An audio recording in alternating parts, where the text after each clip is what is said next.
ایک دن بہلول بغداد کے قبرستان میں گئے، قبر کھودی اور اس میں لیٹ گئے، آنکھیں بند کیں اور سو گئے۔ بادشاہوں کے سپاہیوں نے بہلول کو ایسے کرتے دیکھا تو فوراً بادشاہ کو اطلاع دی۔ بادشاہ نے اپنے سپاہیوں کو حکم دیا، جاؤ بہلول کو ڈھونڈ کے لاؤ۔ سپاہیوں نے جب بہلول کو ڈھونڈ لیا تو آواز دی کہ اٹھ جاؤ، نہیں اٹھا تو تمہیں زبردستی قبر سے اٹھا کر لے جائیں گے۔ بہلول دانا آنکھیں بند کر کے لیٹے رہے اور نہیں اٹھے۔ سپاہی دانا کو زبردستی اٹھایا اور بادشاہ کے پاس لے گئے۔ جب بادشاہ کے سامنے پیش کیا تو بادشاہ نے بہلول کو دیکھا اور مسکرا کر کہا، کہاں تھے تم بہلول؟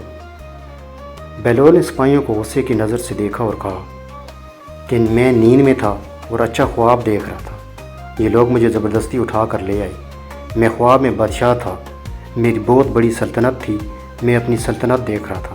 سپاہیوں نے زبردستی مجھے نیند سے اٹھایا اور میری بادشاہت ختم کی۔ تو بادشاہ نے کہا، خواب کی بادشاہت بھی کوئی بادشاہت ہے بھلا؟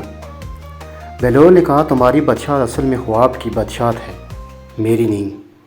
جس دن تمہاری آنکھیں بند ہو جائیں گی تمہاری بادشاہت بھی ختم ہو جائے گی، اور جس دن میری آنکھیں بند ہوں گی میری بادشاہت شروع ہو جائے گی۔ اس دنیا کی بادشاہت، طاقت، دولت، شہرت سب کچھ خواب ہے، دھوکہ فریب ہے۔